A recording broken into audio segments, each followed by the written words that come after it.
Hi everyone, I'm Anjchita B Nair, co-founder and COO of Culture. Welcome to this talk organized by the Heritage Olympiad. The Heritage Olympiad is India's only Olympiad on art, culture and heritage. We are joined by Arshia Sattar to discuss her latest book, Favorite Stories from Hindu Myths. Arshia Sattar has a PhD in classical Indian literature from the University of Chicago. She works with Sanskrit epics and storytelling traditions of India. Her translations from Sanskrit, the Ramayana of Valmiki, tales from the Kathasaritasagara have been published as Penguin Classics. She has also written books for children, including The Adventures of Hanuman and Mahabharata for children. Welcome, Arshia. We are delighted to have you here. Thank you, Anjchita. Thank you for having me. To begin with, let me tell you, your book is absolutely wonderful. Oh, your good. stories are so engaging and the illustrations are gorgeous. Absolutely.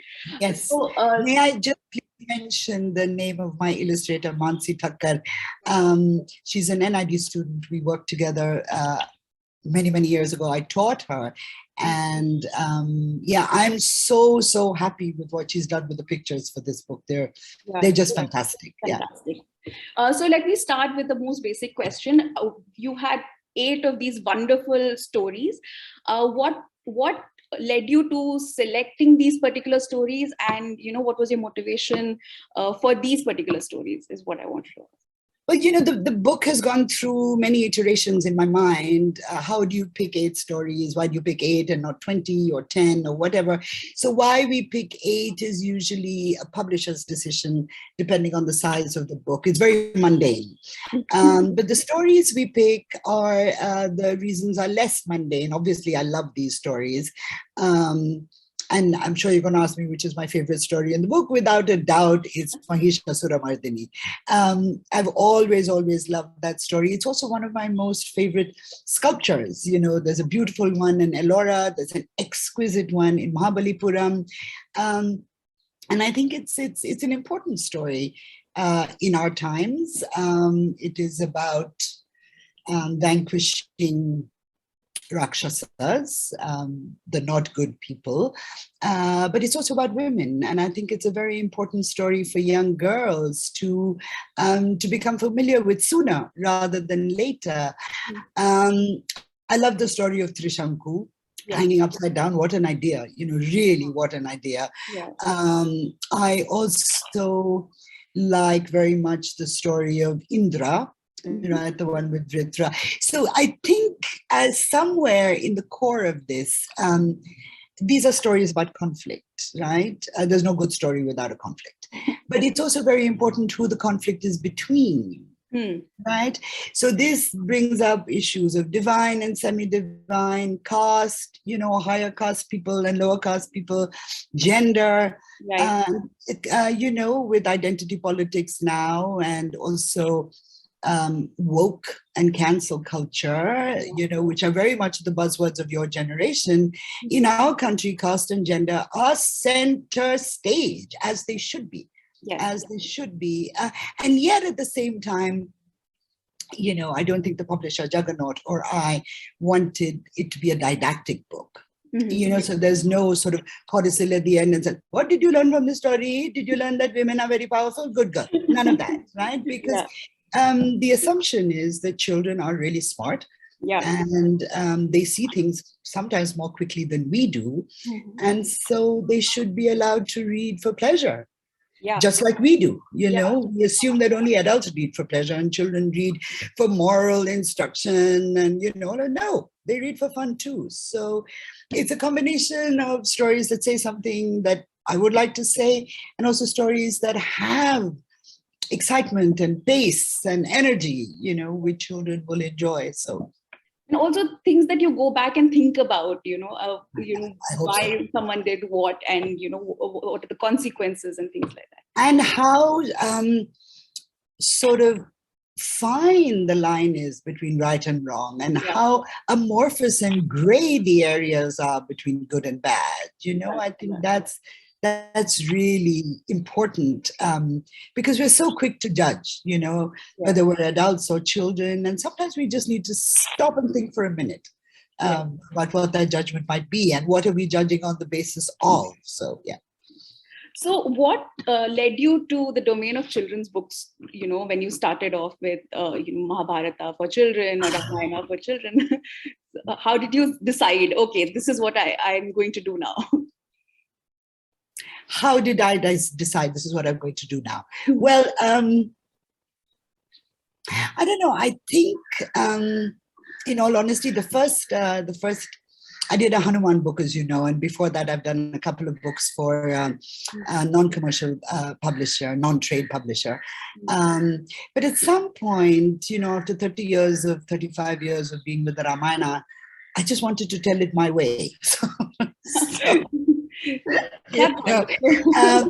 the first book I did for Juggernaut and for Cheeky, and Sivapriya was my editor, was Ramayana.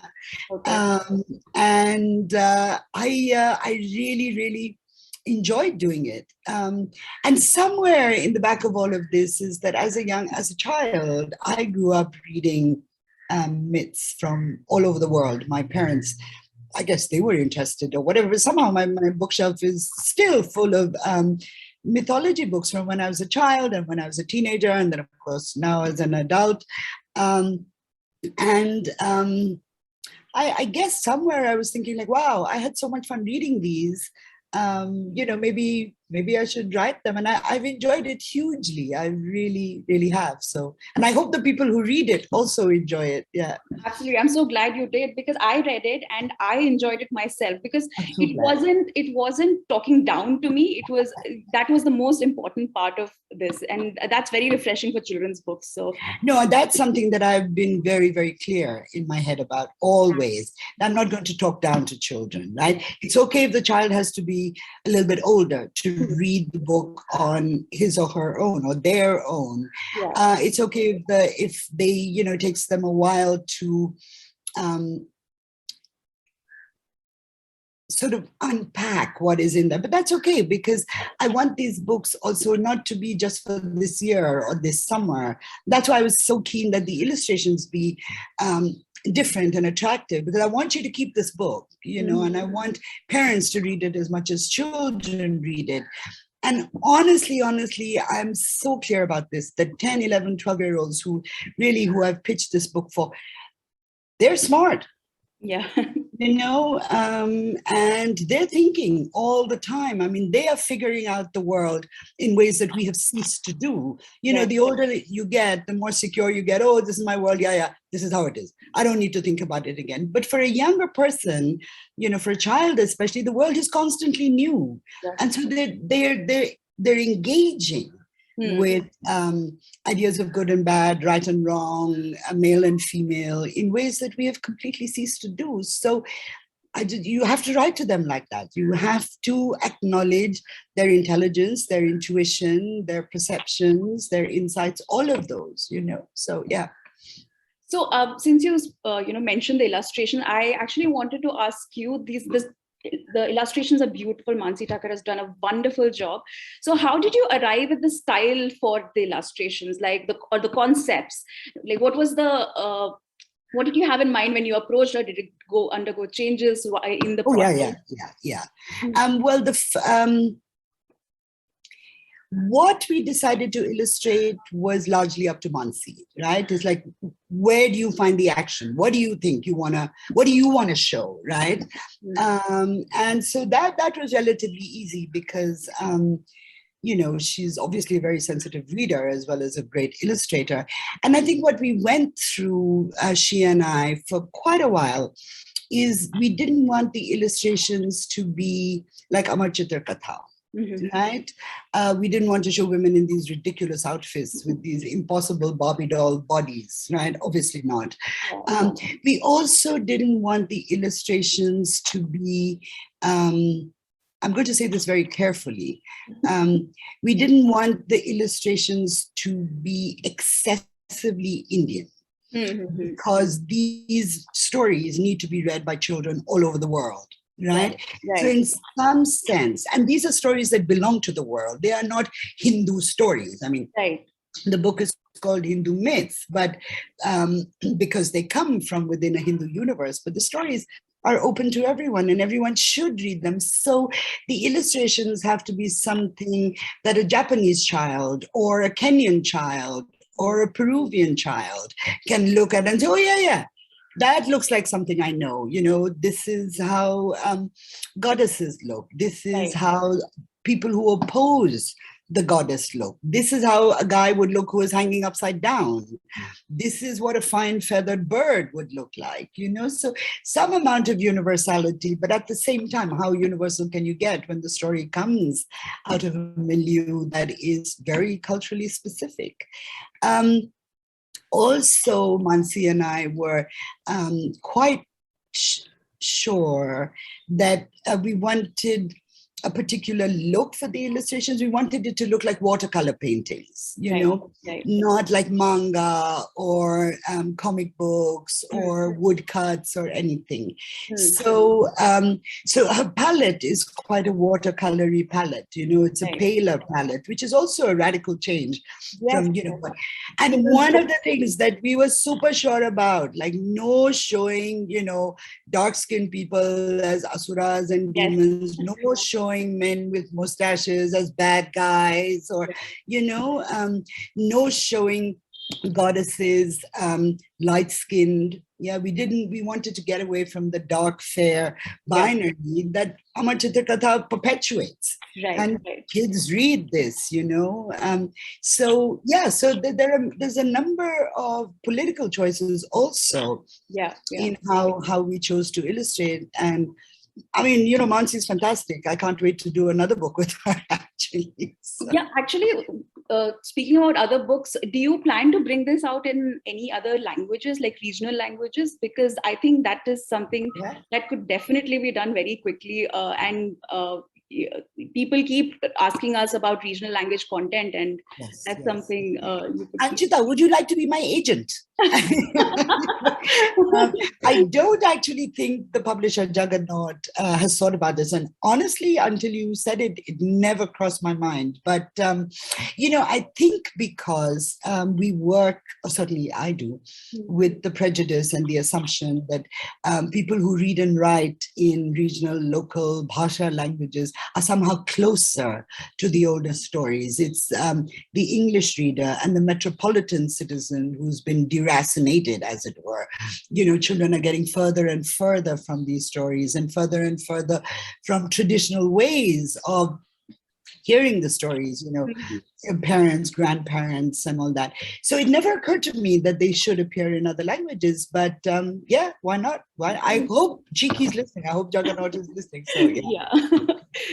So, one of the things that I, sort of noticed was it was interesting that some concepts around us have been explained through these myths.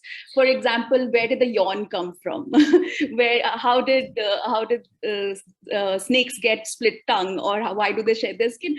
So it's so beautiful. Was that a conscious choice, so to appeal to the younger audiences, or Well, yes and no. I mean, what I was also interested in was somehow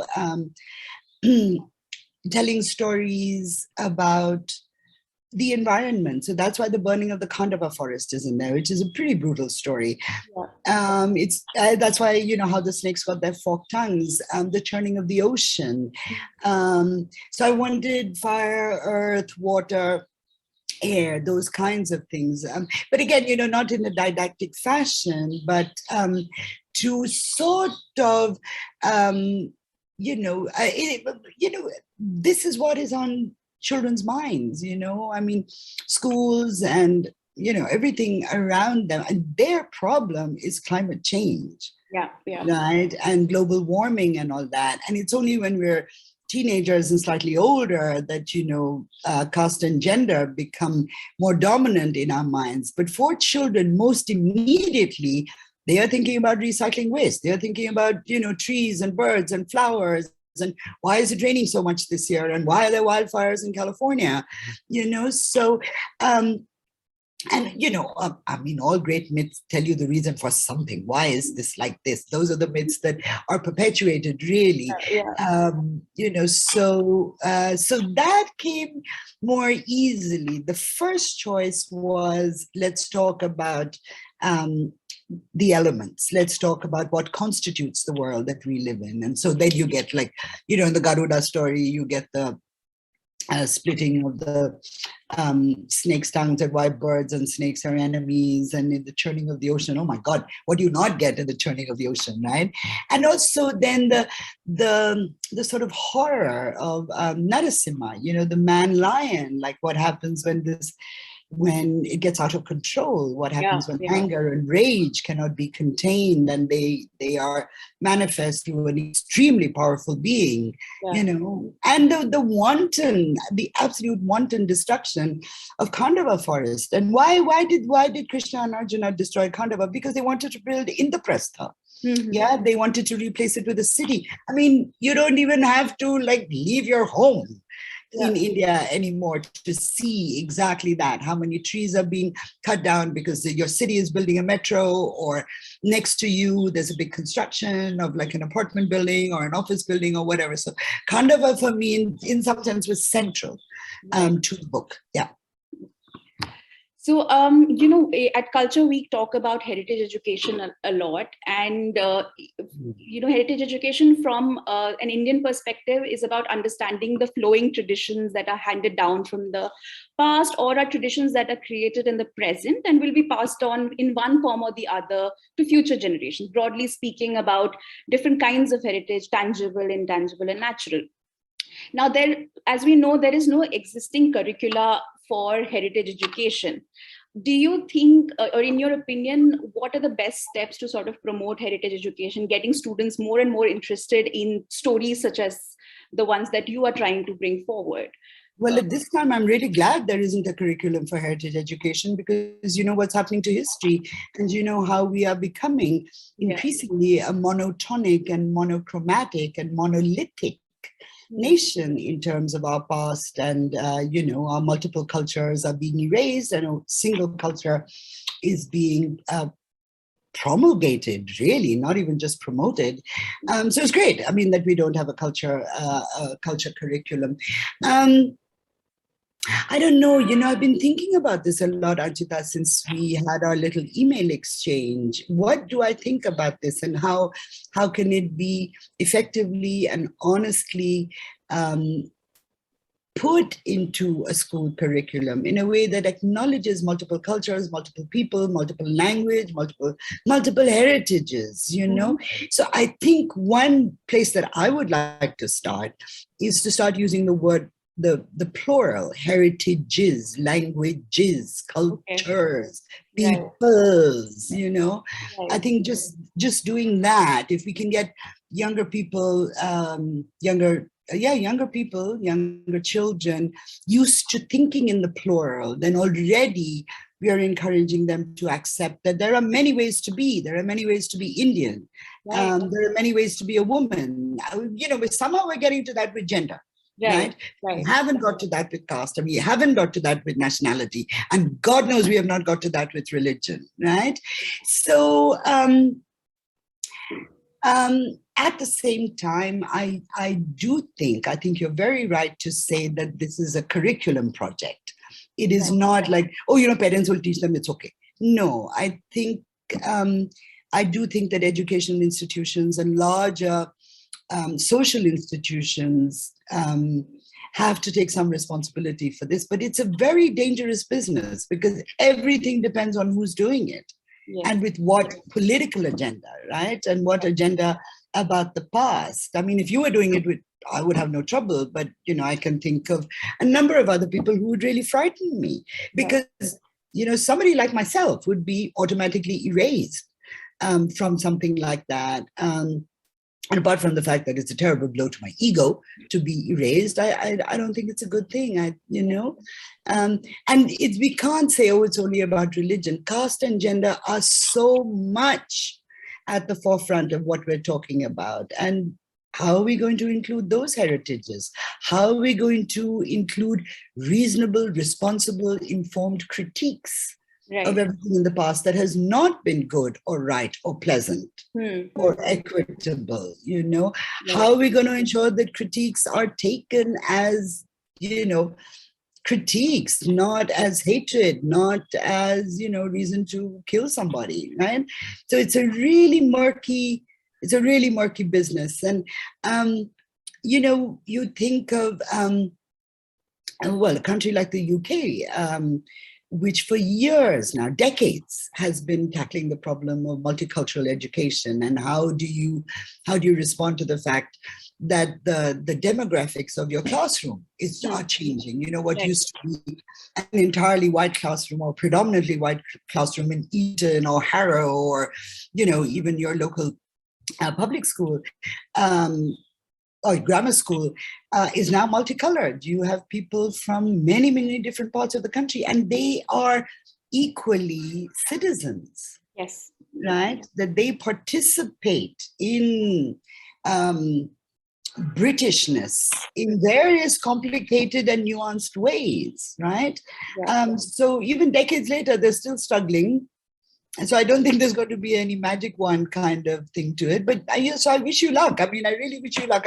It's muddy. It's very, very muddy. But yeah. What we try to do is get children excited about these topics so that they go out and explore things on their own. So maybe talk to their grandmother. Oral histories, I mean, we are really missing out on that more and more. So these are kind of things that we want to do, but let's see how it goes. But there's another thing also, no, Anjchita, I think that it's, of course, you're absolutely right. The children need to be excited and they need to be empowered at the same time, right? To come back with an oral history or something. But does a Dalit child or does a child from a minority community feel the same validation in this majoritarian atmosphere? That becomes the question when they come back with a story about, from their grandmother that is completely different from what their classmates are saying. So, yeah. And how do the classmates receive this story? What is this rubbish? I've never heard this before. Ye to ho hi nahi sakta. Or do they say, oh, wow, is that what happens in your house? Oh, I want to know more. So it's complex. And then those are the times where you really, you count on, or I won't say you count on, but you start to look very carefully at what's happening in the home. What are the children coming to the Heritage Olympiad or the Heritage consciousness building? What are they coming with? And that applies to all homes and all parents. Speaking about Indian epics like Mahabharata and Ramayana that have been adapted in almost every Indian language and recited to children from a very young age, there is a contention that certain parts of these epics depict outdated values regarding women, Dalit, and indigenous communities.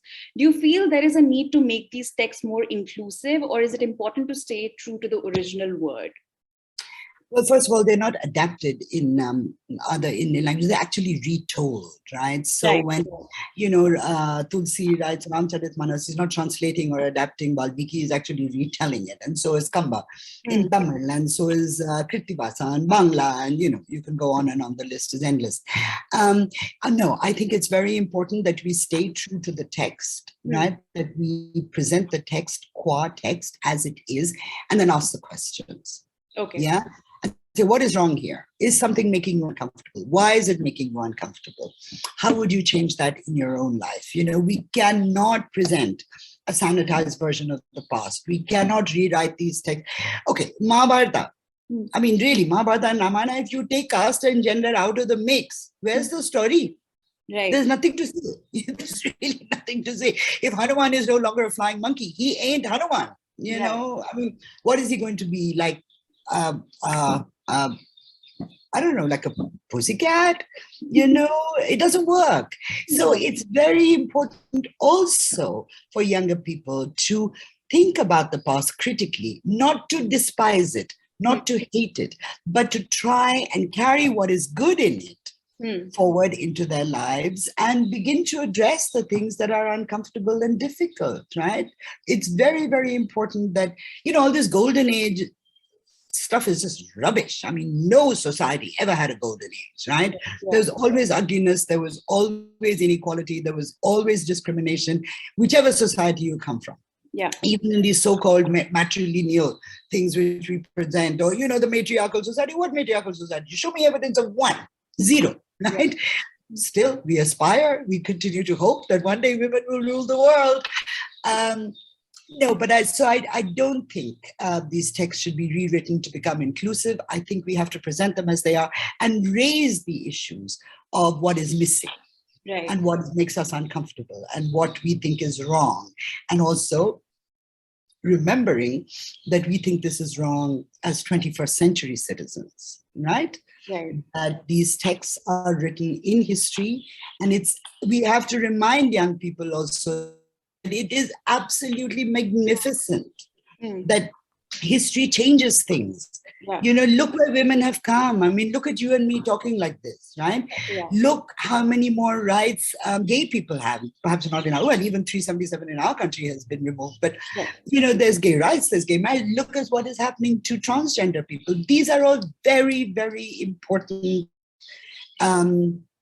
progressive movements, right? So,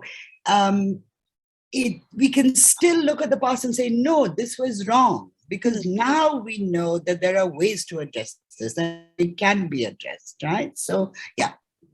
No, but subconsciously, there are sometimes, concepts such as wanting a male child, which is definitely difficult to sort of, See, that's the easy part. That's really the easy part, Anjchita. Like, you ask a 10-year-old, like, is it okay to only want a male child? Even a boy is going to say, no, it's not. Right. The glaring stuff, kids are going to pick up on immediately. It's more complex things. How do we treat other people? What do we do with people who are not like us? How do we call them? What are these words meaning? How, when we think of them, what is the picture in our head? Right? Do you see your enemy as somebody wearing a skull cap and having a beard and, wearing a pajama? Is that who you see as your enemy? Do you think it's actually okay that Mohammad Sami should get trolled the way he did for a loss to Pakistan? These are questions that young people can answer. Yeah. Right. So rather than providing them with the answers, get them to produce the answers themselves, because they can. Yeah. And they're probably going to be. Children's answers sometimes teach us. The assumption again, this talking down business. Oh, we know everything. We have to tell them. No. Right. Why don't you listen to them? Instead of talking at them all the time. Yeah. Heritage and religion are sensitive and contested topics. Any interpretation that moves away from the prevailing norm is often met with resistance and can lead to controversy. Do you think that puts authors such as yourself in tricky situations that pave the way for self-censorship? How does that affect the future of heritage education or translations of epics such as these?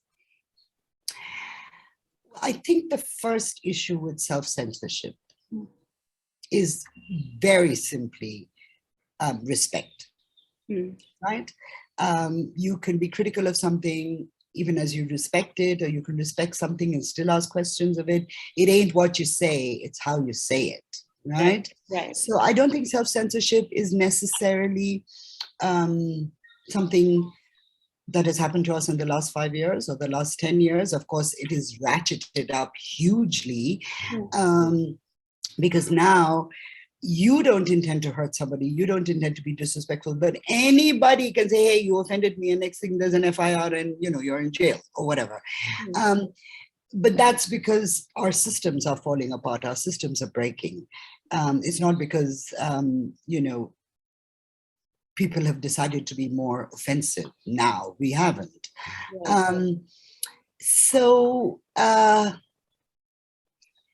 I think things like that also fuels the sort of outrage and more people just taking things out of context, Oh right? my goodness. Yeah. And social media, and enough has been said about these things. We're moaning about this, but social media is like Facebook is like people are so quick to take offense.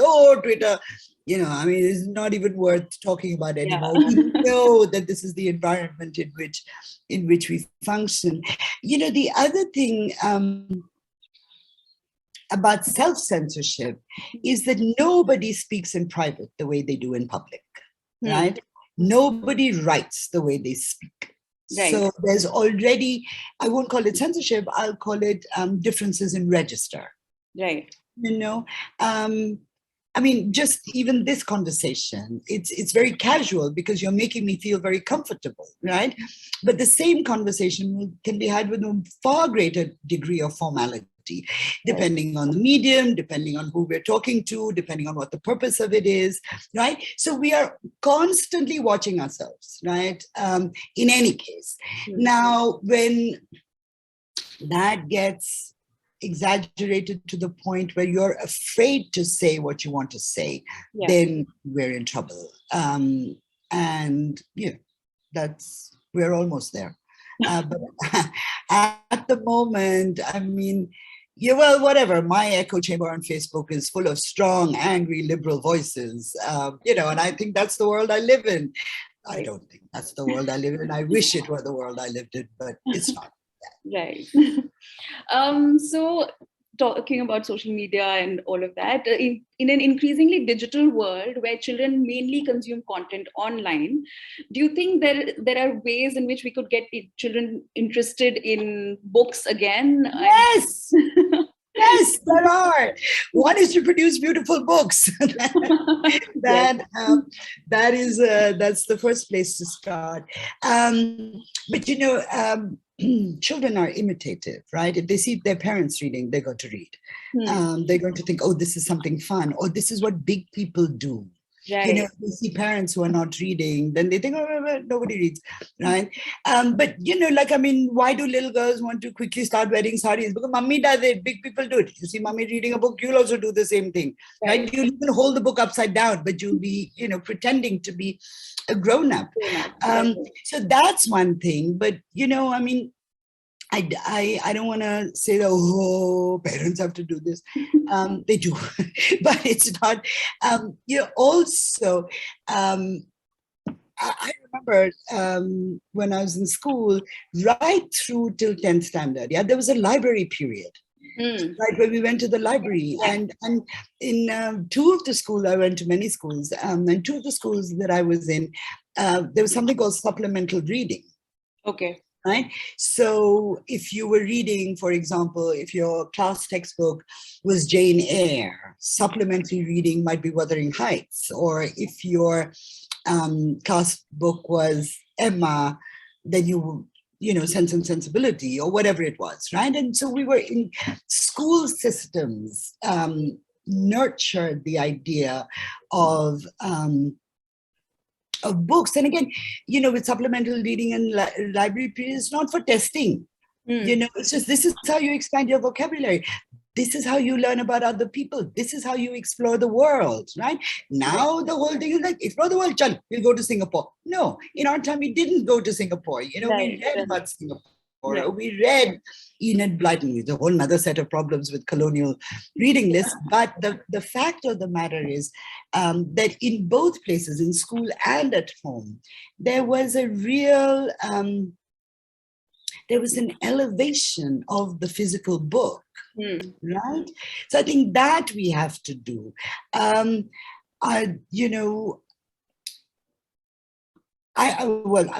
guess I was a weird child or something, but the only thing I ever wanted was books. So every time my parents traveled or my father traveled, I would get like one book, nothing else. Right. And when I got my pocket money every month, I was, so there's that as well. Children growing up in houses full of books, children who see their parents reading, children whose parents read to them at bedtime, or discuss what, maybe you don't have the time to read. Maybe you're a terrible reader. Your child is like, oh, Papa, please don't read to me. You read so badly. It's possible. Right? But you can talk about what's in the book. right? And instead of constantly buying digital devices for our children, if we were to buy them more books, right, they would go to them automatically, I think. It's, we have to have a culture of books. It can't come out of nowhere. So yeah, I mean, we're also thinking about, having heritage clubs in schools and having books. But Anjchita, the school has to support it. What is the point of having a book club and there's no books in the school? There has to be a library. And library is not only for reference books, but the education system has changed so much. There's no such thing as a free period anymore. Everything is extra tuition or special math, or you have to get 99% to get into St. Stephen's College. What is this? So parents are not going to, they're going to say, what, you're giving like 45 minutes free in the day. We really have to see books, especially storybooks, as somehow centers of knowledge, as holders of knowledge. That this is knowledge. This is not like, holiday. Right? How do you find out about China? Because you read a Chinese fairy tale. How do you find out about colonialism in other countries? You read Chinua Achebe's Things Fall Apart. How do you find out about the Holocaust? How do you find out that people are telling the same stories as you? You read Shahnameh, you read, Persian fairy tales, and you realize, my God, Muslims are telling the same stories as Hindus. Hi. This is useful knowledge. This is really useful knowledge. So absolutely. So do you have any advice for aspiring translators who might be watching this, who are interested in similar themes? How do they go about it? Well, read. I mean, you cannot translate Ramayana unless you've read Mahabharata. You cannot translate Hindu myths unless you've read the Puranas. You understand what the politics of the Ramayana is. You understand what stories are told in Mahabharata and why. So reading is a very important part of translating. And then, if you have to learn a language, go out and learn a language. But more than that, I think in India, what we need now desperately is that we go back to our own languages. Many of us speak many languages. Can you read? Can you read any other language? See? I mean, it's not your fault. I mean, this is how it's becoming. And I read Hindi so slowly. It is shocking, right? And that's why I don't read Hindi, because I'm reading it slowly. But because I'm not reading Hindi, I'm getting slower at reading it. But you know what I've started doing? I can't read Malayalam, but I understand it. So I started listening to audiobooks of Malayalam. Very good. That's the way I'm trying to catch up with my Malayalam literature reading. And absolutely good for you.